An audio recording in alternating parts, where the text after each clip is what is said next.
The frozen mud of France creaked beneath the metal treads of Sherman tanks advancing under the dark pre-dawn sky. It was November 19th, 1944.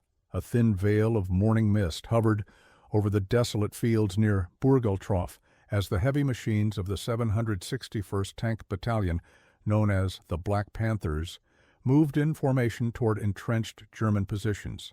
In the lead tank, Staff Sergeant Reuben Rivers scanned the horizon, his trained eyes searching for the slightest movement, the faintest glint of light that might reveal an enemy position. The piercing cold of the European morning wasn't the only torment Rivers endured. Through the makeshift bandage wrapped around his right leg, fresh blood seeped from a terrible wound he had suffered 3 days earlier when his tank struck a landmine. The bone of his leg was visible through mangled flesh, the wound pulsing with a pain that would have incapacitated ordinary men. Medics had insisted he be evacuated. His commanding officer had explicitly ordered him to leave the battlefield. His friends had pleaded. Rivers refused it all, even the morphine that could dull the agony. His mind needed to remain sharp. The lives of his men depended on his clarity, his judgment, his resolve. The radio in Rivers' tank crackled to life. "All tanks withdraw immediately," came the urgent voice of Captain David Williams. German artillery had spotted the American advance. Anti-tank guns hidden in the tree line ahead had begun to zero in on the lead tanks. The Sherman tanks, while powerful, were notoriously vulnerable to German high-velocity rounds. Standard procedure was clear: withdraw, regroup, request artillery support to neutralize the threat. But Reuben Rivers wasn't a man who followed standard procedure when his instincts told him otherwise. Instead of retreating, he advanced, pushing his tank forward at increasing speed.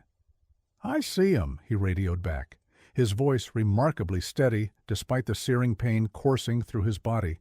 "We'll fight 'em." Those were the last words anyone would hear from Staff Sergeant Reuben Rivers.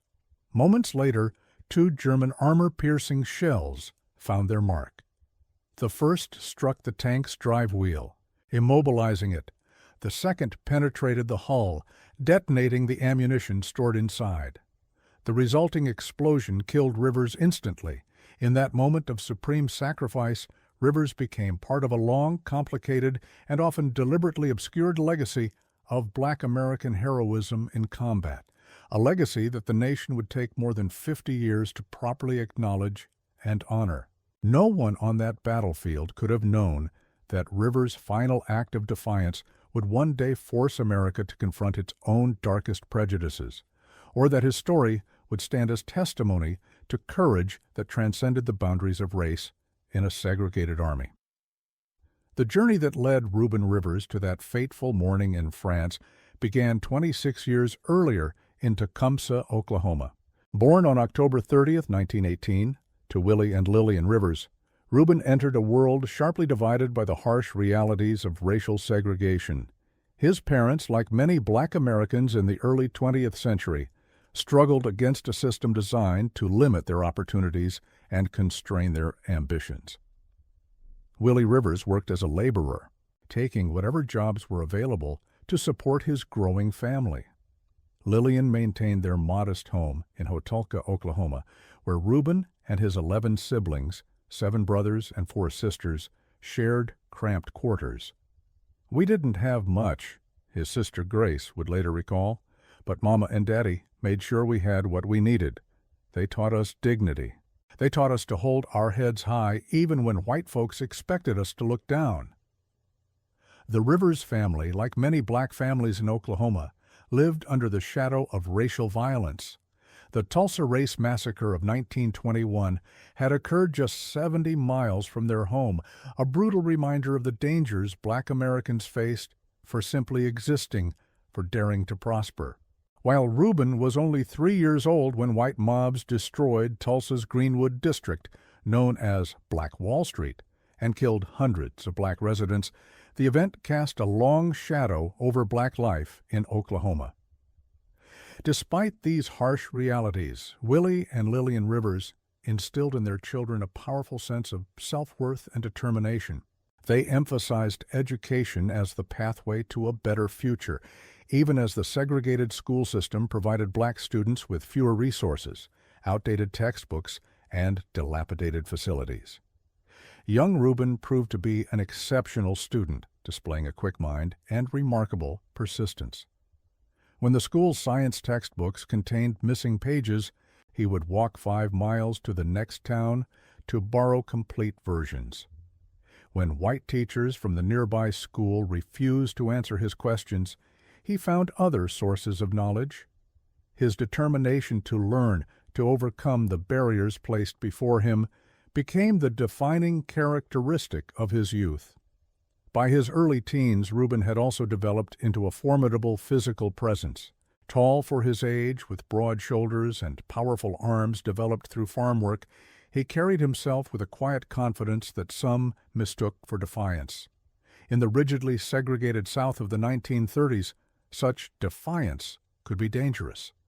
More than once his father pulled him aside to warn him about the consequences of appearing too proud in the presence of whites. Reuben never did learn to bow and scrape, his brother Walter remembered decades later. It wasn't in him. He'd be polite, yes sir, no sir, but he wouldn't shuffle or look at the ground. He'd look a white man straight in the eye when he talked to him. Mama worried about that. She said it would get him in trouble someday. Despite these concerns, Reuben navigated the treacherous racial landscape of Depression-era Oklahoma with remarkable skill, finding ways to maintain his dignity without provoking dangerous confrontations. He completed high school in 1938, an achievement for any young man from a large family during the Great Depression, but especially remarkable for a black youth in the Jim Crow South. After graduation, with few opportunities available for educated black men in rural Oklahoma, Rivers found work with the local railroad.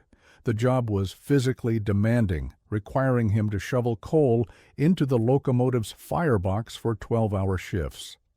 The heat was oppressive, the conditions dangerous, and the pay meager.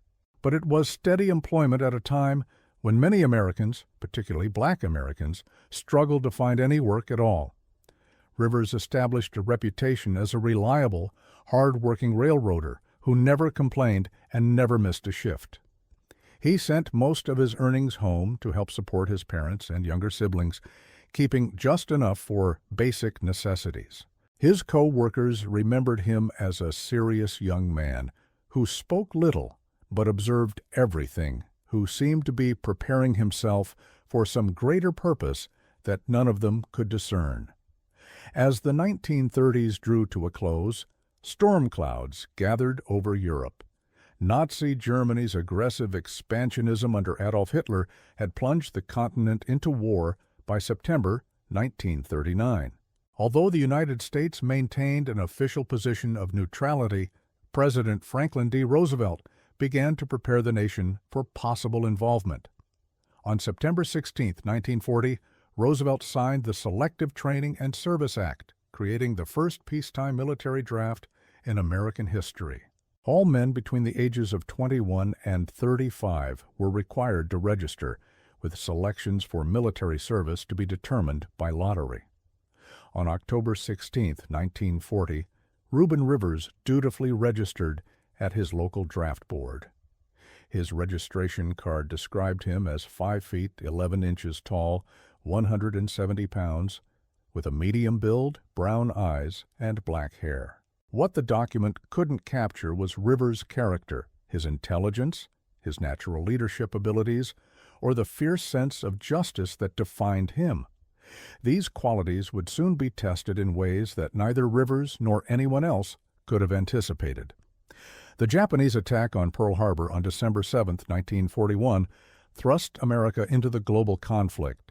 As the nation mobilized for war, black Americans faced a painful dilemma.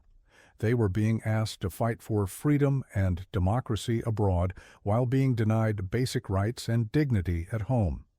Civil rights leaders like A. Philip Randolph advocated for a double V campaign, victory against fascism abroad and victory against racism at home. The slogan resonated deeply with black Americans who saw the war as an opportunity to demonstrate their patriotism and advance the cause of racial equality. For Reuben Rivers, the decision to serve was straightforward. Despite the injustices of American society, he considered the United States his country and felt obligated to defend it. On January 16, 1942, he was drafted into the United States Army and reported to Camp Claiborne, Louisiana, for basic training. The military Rivers entered was thoroughly segregated. Black soldiers served in all-black units, typically commanded by white officers. Separate barracks, mess halls, recreational facilities, and even blood banks were maintained for black and white troops. The prevailing attitude among much of the military leadership was that black soldiers lacked the intelligence, courage, and discipline for combat roles. As a result, most black units were assigned to service and support duties, building roads, loading ships, cooking meals, and performing manual labor. This prejudice extended to the highest levels of military leadership. General Leslie J. McNair, commander of Army Ground Forces, reflected the common view when he wrote in a 1942 memorandum, "The colored individual has not the initiative and resourcefulness of the white individual, nor does he have the same ability to lead." Such attitudes represented not just personal prejudice, but official policy. War Department Circular No. 31, issued in 1940, specified that the policy of the War Department is not to intermingle colored and white enlisted personnel in the same regimental organizations. The circular went on to state that black troops would be trained and prepared for combat if required by military necessity, implying that the use of black soldiers in combat was a last resort rather than a standard practice.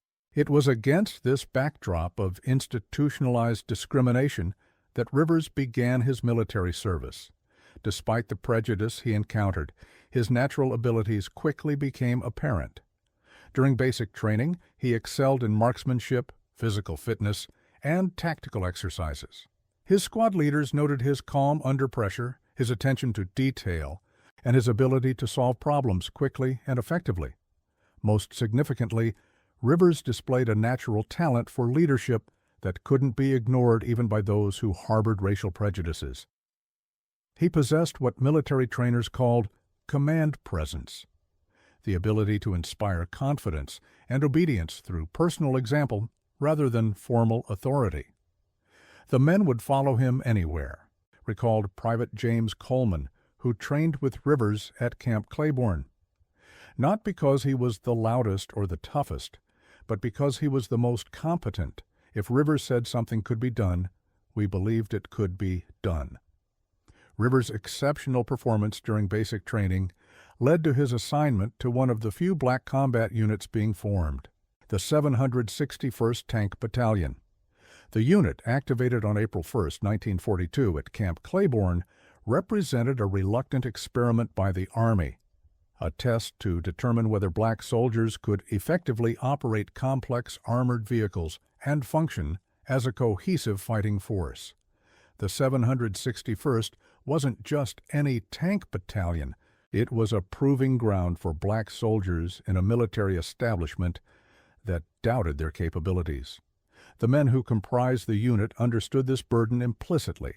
They knew that their performance would be scrutinized far more critically than that of white units, that any failure would be attributed to their race rather than to normal military shortcomings, and that they carried the weight of representing all black Americans in the eyes of a skeptical military leadership.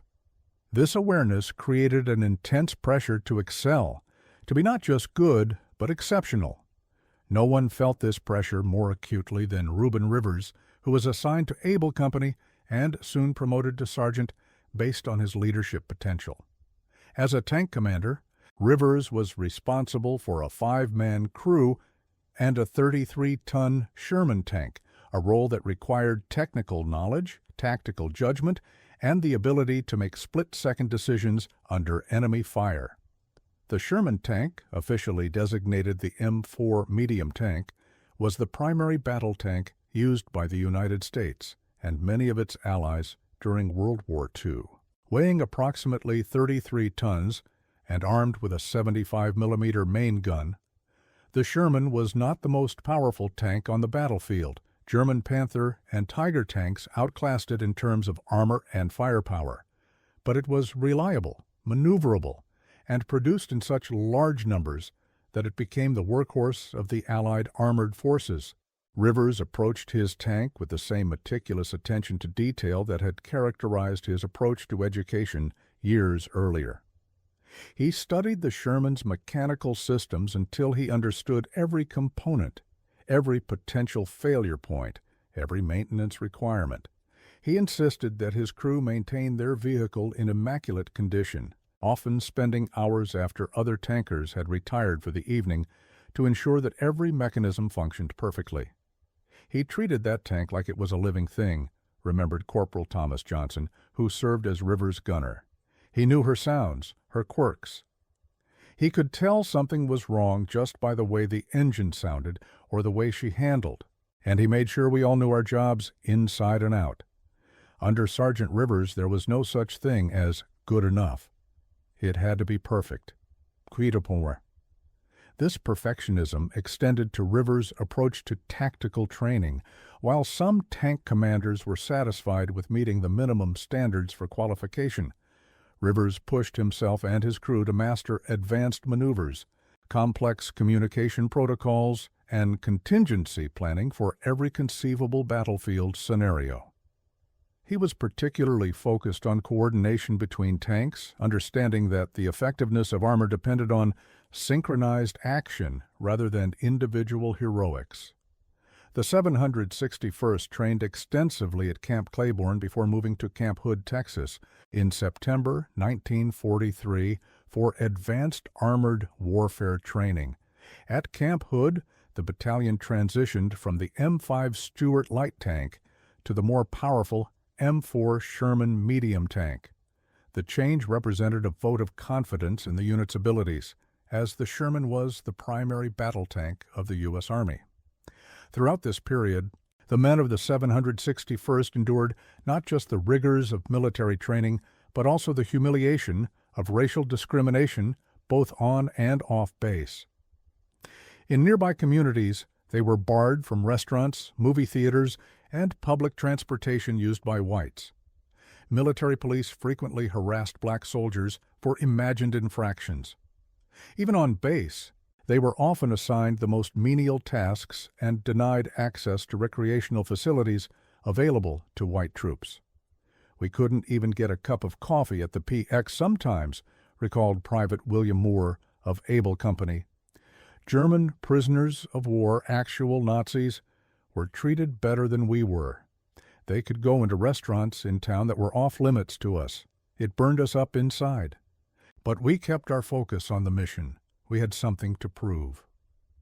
This determination to prove something became the unofficial motto of the 761st. The men understood that they weren't just fighting for their country, they were fighting for their dignity, for the right to be recognized as full American citizens, for the opportunity to demonstrate that black soldiers could fight with the same courage and skill as white soldiers. Their chance to prove themselves in combat, however, was slow in coming. While white tank battalions were quickly deployed to North Africa and Europe after completing their training, the 761st remained stateside. Military leaders, still skeptical about the combat effectiveness of black troops, hesitated to commit them to the front lines. It wasn't until June 9, 1944, 3 days after the D-Day landings at Normandy, that the 761st finally received orders to prepare for overseas deployment. For Rivers and his comrades, it was a moment of mixed emotions, pride that they would finally get their chance to prove themselves in combat, frustration that it had taken so long, and determination to excel when given the opportunity.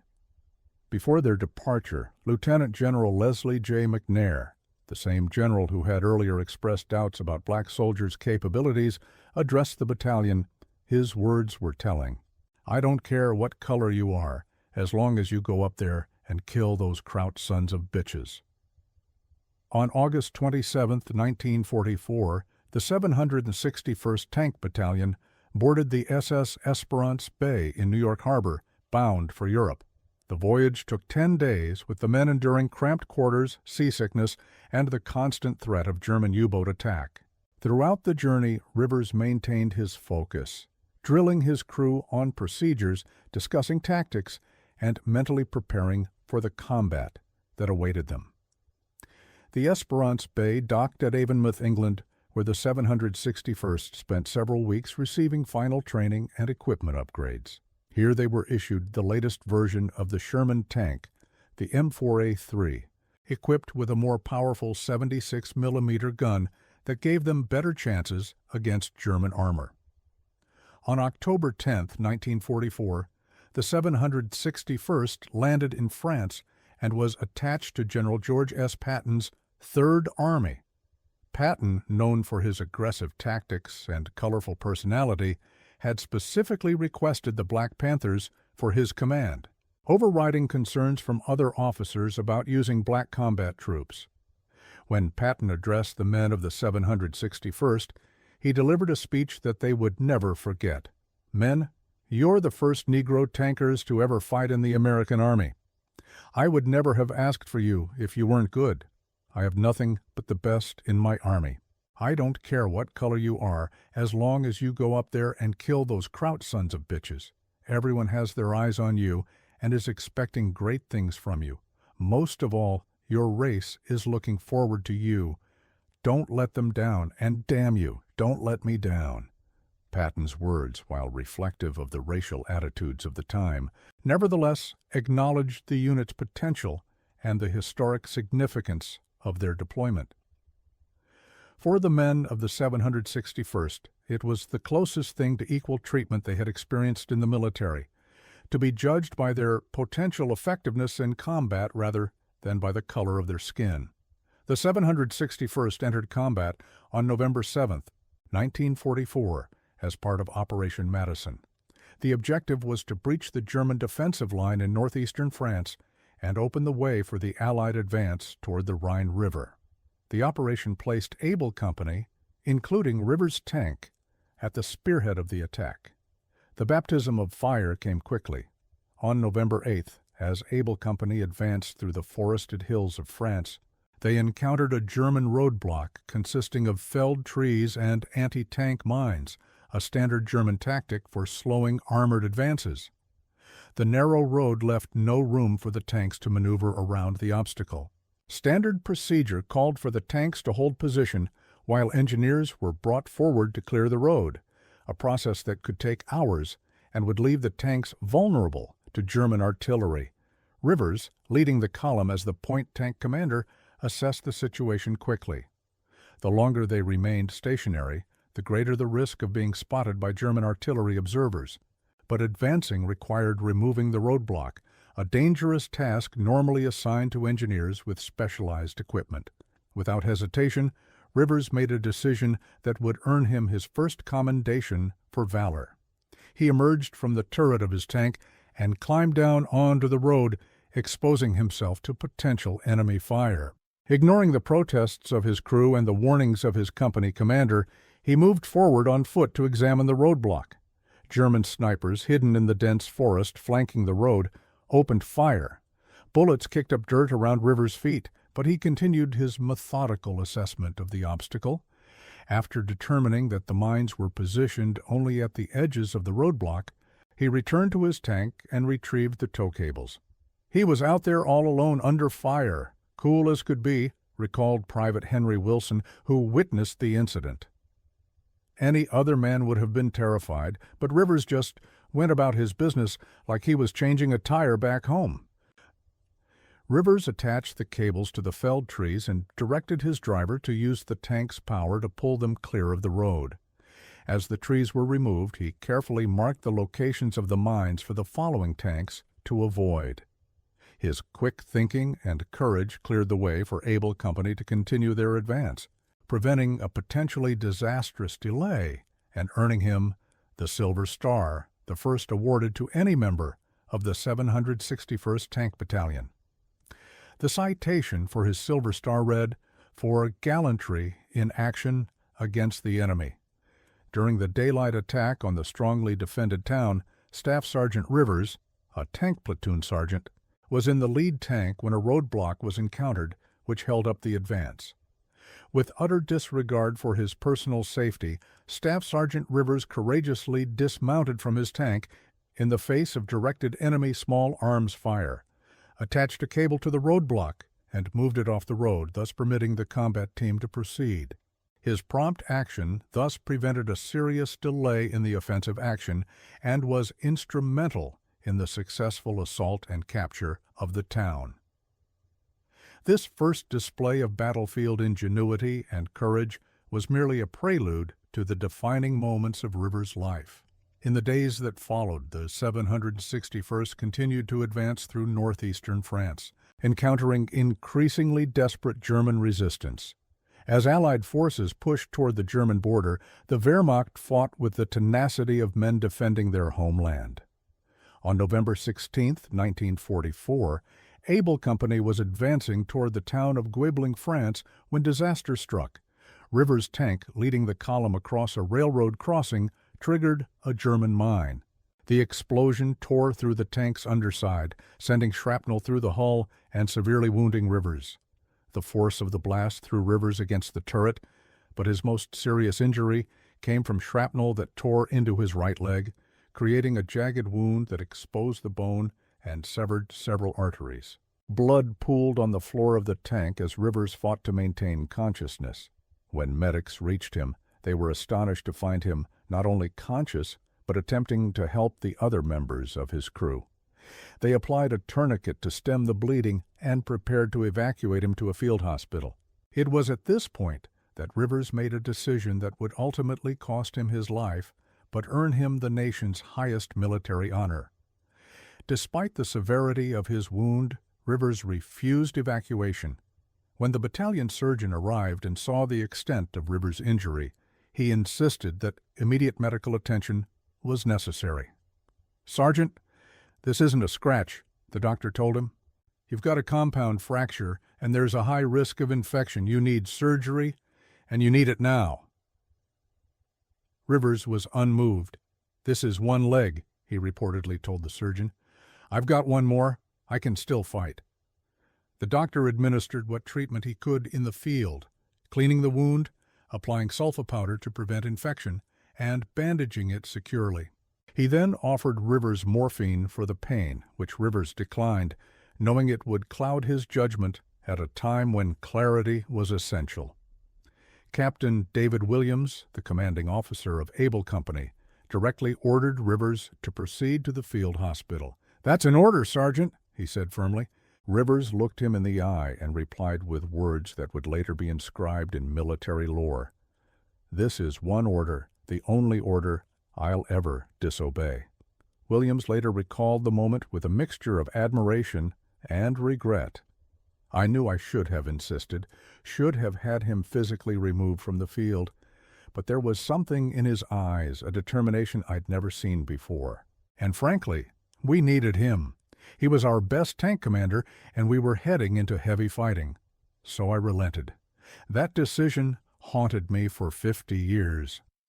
Despite his grievous wound, Rivers commandeered another tank and resumed his position at the head of the column. The pain must have been excruciating, but he never complained, never showed weakness, never gave his men reason to doubt his capacity to lead. On November 17th, Able Company advanced into Guebling, with Rivers' tank once again in the lead. The town was heavily defended by German infantry, equipped with Panzerfaust anti-tank weapons, shoulder-fired rockets capable of penetrating the Sherman's armor.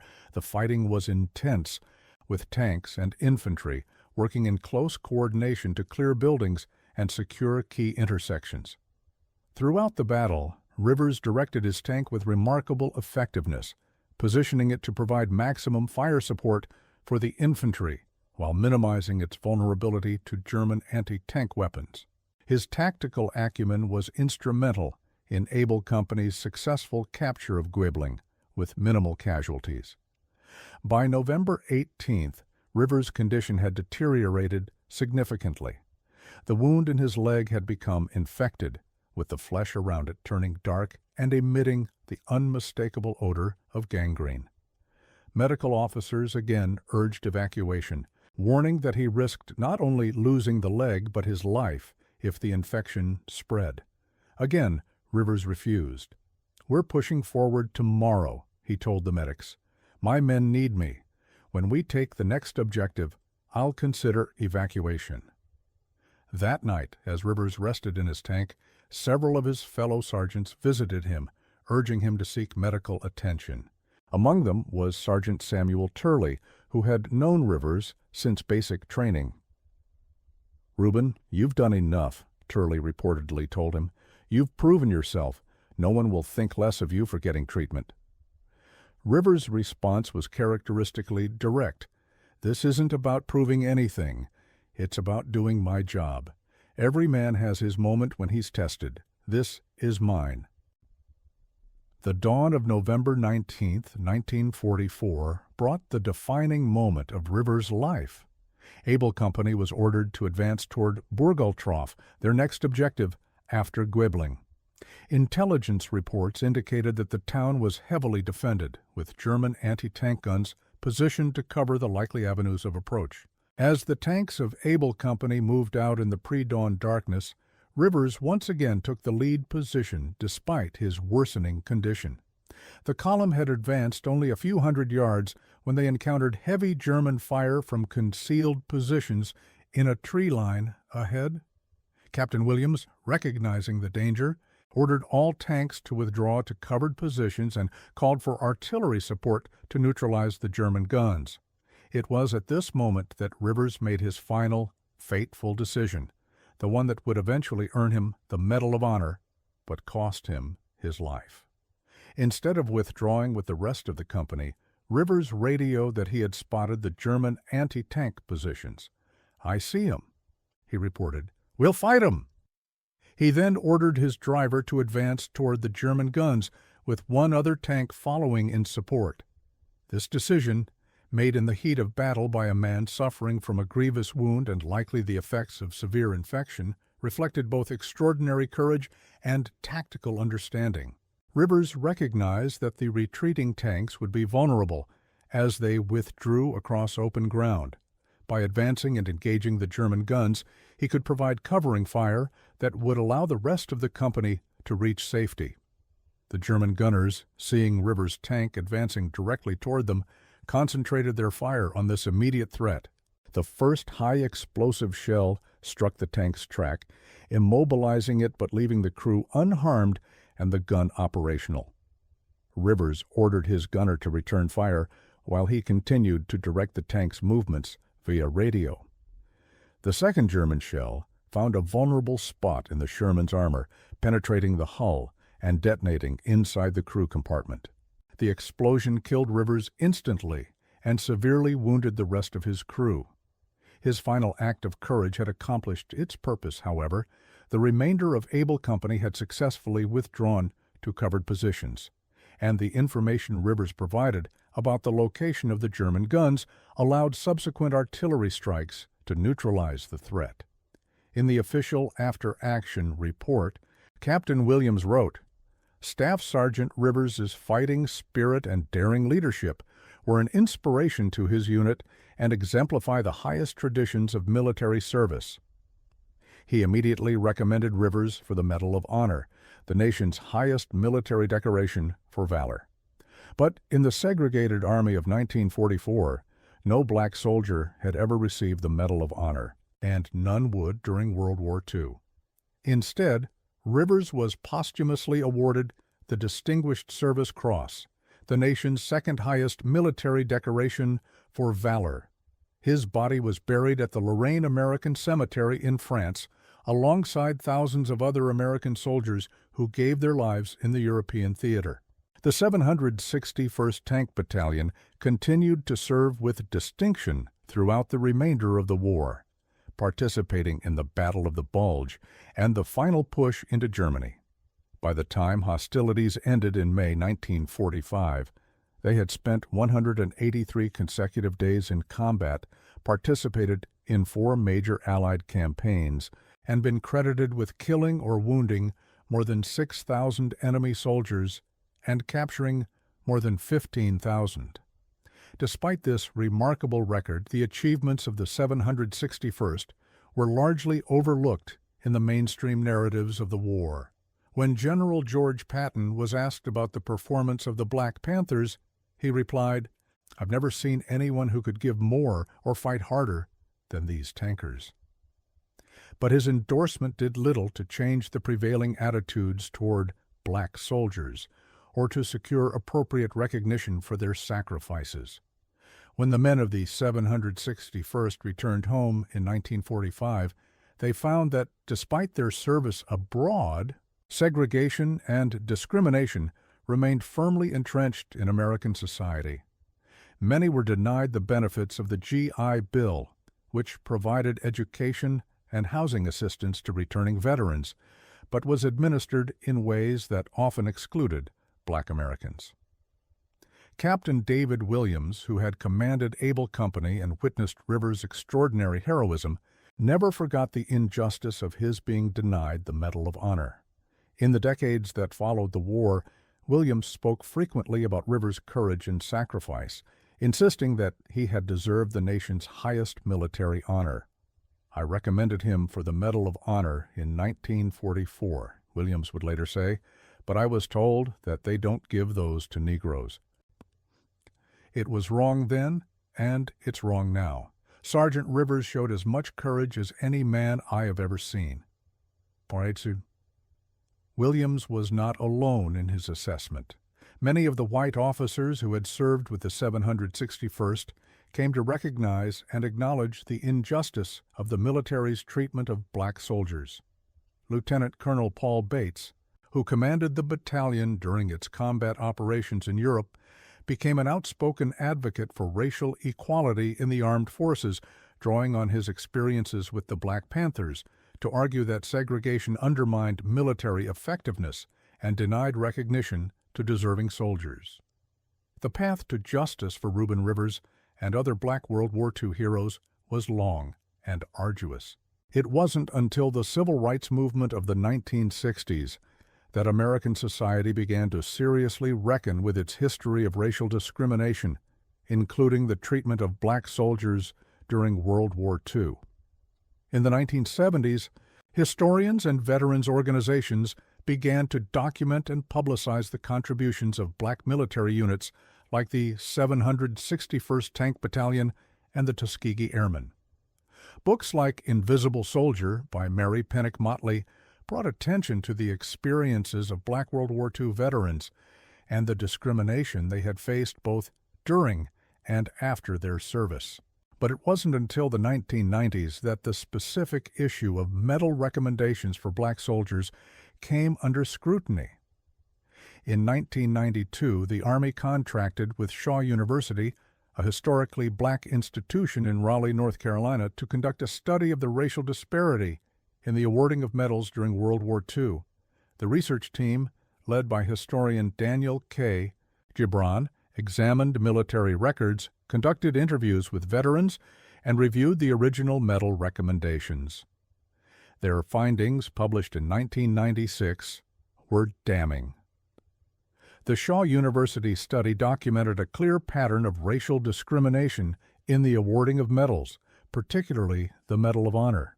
Despite constituting approximately 10% of the American military during World War II, no black soldiers had received the nation's highest military honor. The study identified 7 black soldiers, including Reuben Rivers, whose actions had merited the Medal of Honor, but who had instead received lesser decorations. In response to these findings, the Congress passed legislation in 1996 authorizing the President to award the Medal of Honor to these 7 soldiers. The legislation included a special provision waiving the usual time limitation for such awards, which normally must be presented within 5 years of the heroic action. On January 13, 1997, more than 52 years after his death, Staff Sergeant Reuben Rivers was posthumously awarded the Medal of Honor in a ceremony at the White House. President Bill Clinton presented the medal to Rivers' sister, Grace Woodfork, who accepted it on behalf of her long-deceased brother. It is long past time to break the silence about African American heroism and recognize with the highest military honor the bravery of African Americans like Sergeant Rivers. President Clinton declared during the ceremony, "History has been made whole today." Captain David Williams, by then an elderly man, attended the ceremony. With tears in his eyes, he watched as the nation finally acknowledged what he had known all along, that Reuben Rivers was a hero of the highest order. "I recommended him for the Medal of Honor in 1944, Williams said afterward. "It took 53 years, but they finally listened."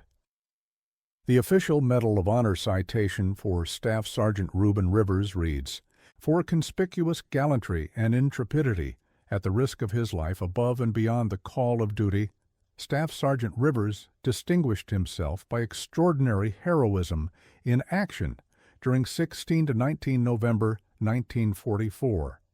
While serving with Company A, 761st Tank Battalion, on 16 November 1944, while advancing toward the town of Guebling, France, Staff Sergeant Rivers' tank hit a mine at a railroad crossing.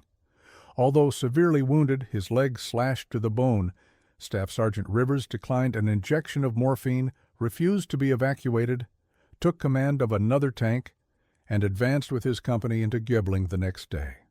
Repeatedly refusing evacuation, Staff Sergeant Rivers continued to direct his tank's fire at enemy positions beyond the town through the morning of 19 November 1944. At dawn, Company A's tanks began to advance towards Burgaltroff, but were stopped by enemy fire. Captain Williams, the company commander, ordered a withdrawal. Despite his severe wounds, Staff Sergeant Rivers ordered his tank to stay behind to provide protective fire for the withdrawing vehicles. The enemy concentrated their fire on Staff Sergeant Rivers' tank, and his crew was killed. Staff Sergeant Rivers' fighting spirit and daring leadership were an inspiration to his unit and exemplify the highest traditions of military service. Le Courage, the belated recognition of Rivers' heroism, represents both an acknowledgment of past wrongs and a step toward a more inclusive understanding of American history. It reminds us that courage, honor, and sacrifice know no racial boundaries, that heroism emerges not from the color of one's skin, but from the content of one's character. The 761st Tank Battalion, to which Rivers belonged, exemplified this truth. By the end of the war, the Black Panthers had compiled an extraordinary record. They had inflicted more than 6,000 casualties on the enemy, captured more than 15,000 German soldiers, and liberated 30 towns. They had earned 191 decorations for valor, including 11 Silver Stars and 69 Bronze Stars. Yet their achievements were largely overlooked in the immediate post-war period, relegated to footnotes in the broader narrative of American victory. The belated recognition of Rivers and other black heroes has helped to correct this historical injustice, bringing attention to the significant contributions of black soldiers to the Allied victory in World War II. The story of the 761st Tank Battalion has since been told in books, documentaries, and museum exhibits. In 1992, Kareem Abdul-Jabbar and Anthony Walton published Brothers in Arms, the epic story of the 761st Tank Battalion, W. Bright White's Eyes, Forgotten Heroes, which brought wider attention to the unit's achievements. The book was later adapted into a History Channel documentary, further spreading awareness of the Black Panthers' contributions. In 2001, the U.S. Army dedicated a memorial to the 761st at Fort Hood, Texas, where the unit had trained nearly 60 years earlier. The memorial includes a plaque honoring Rivers as a Medal of Honor recipient. Rivers' hometown of Tecumseh, Oklahoma, has also recognized its native son. In 2008, a section of State Highway 9 from Skag City Road east to the intersection of State Highway 9A in Pottawatomie County was designated the U.S. Army Staff Sergeant Reuben Rivers Highway. In the town of Guebling, France, which Rivers helped to liberate despite his grievous wounds, a street was named in his honor, Rue du Sergent Reuben Rivers. Local residents still commemorate the liberation of their town by American forces, including the black tankers of the 761st. But perhaps the most meaningful tribute to Rivers comes from those who served with him, who witnessed his courage firsthand. Private William Johnson, who survived the war and lived to see Rivers finally receive the Medal of Honor, put it simply. Reuben never saw himself as doing anything special. He just did what needed doing. But there was nothing ordinary about him. He showed us what courage really means, not the absence of fear, but the determination to do what's right, despite that fear. Corporal Thomas Johnson, who served as Rivers' gunner, offered a similar assessment. There wasn't a man in the company who wouldn't have followed Sergeant Rivers anywhere. He earned our respect not by talking about what he could do, but by showing us. And when he refused evacuation after being wounded, it wasn't about proving something, it was about his commitment to us, to the mission. He believed that his presence made a difference, and he was right. The legacy of Reuben Rivers extends far beyond his individual heroism. His story, and that of the 761st Tank Battalion, challenges us to reconsider our understanding of World War II and the role of Black Americans in securing Allied victory. It forces us to confront uncomfortable truths about racism and discrimination in American society and in the armed forces specifically. But it also offers hope, a testament to the progress that has been made since Rivers' time. Today's American military is fully integrated, with soldiers of all races serving side by side.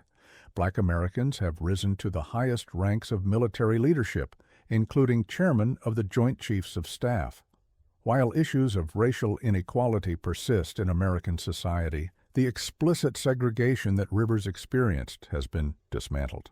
The posthumous recognition of Rivers' heroism also reminds us of the importance of historical reckoning, of acknowledging past injustices as a necessary step toward building a more equitable future. The 53-year delay in awarding Rivers the Medal of Honor represents not just an injustice to one man, but a broader pattern of minimizing and erasing Black contributions to American history. In this sense, Rivers' belated recognition is part of a larger project of historical recovery, of bringing to light the stories of those who have been marginalized or forgotten. Similar efforts have led to increased recognition of the Tuskegee Airmen, the Montford Point Marines, the Triple Nichols Paratroops, and other Black units whose contributions were overlooked for decades. The story of Staff Sergeant Reuben Rivers, America's most lethal Black soldier during World War II, is ultimately a story about American identity, about who we are as a nation and who we aspire to be. It challenges us to live up to our highest ideals of equality, justice, and recognition of merit regardless of race or background. In his final letter home, written just days before his death, Rivers expressed a sentiment shared by many Black soldiers. We're fighting two wars here, one against the Germans and one for our dignity. The first one might be easier to win. More than 75 years after Rivers' death, that second war, the struggle for full recognition of Black Americans' dignity, humanity, and equal citizenship, continues. The belated awarding of the Medal of Honor to Rivers and 6 other Black World War II veterans represents progress in that ongoing struggle. But it also serves as a reminder of how much work remains to be done.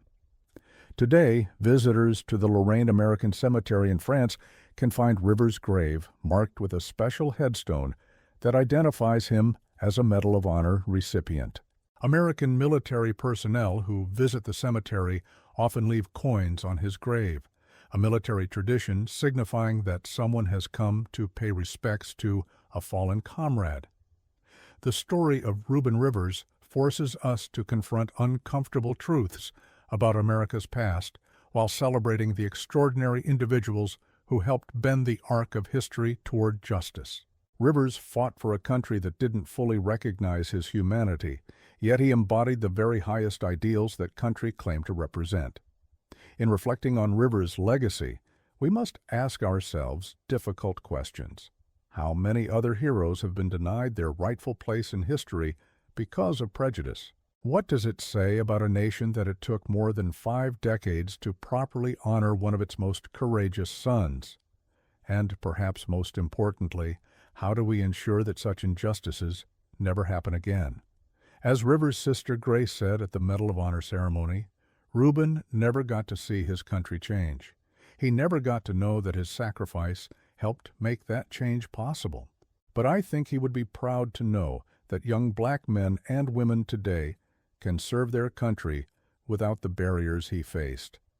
His medal isn't just for him, it's for all those who served knowing they might never get the recognition they deserved.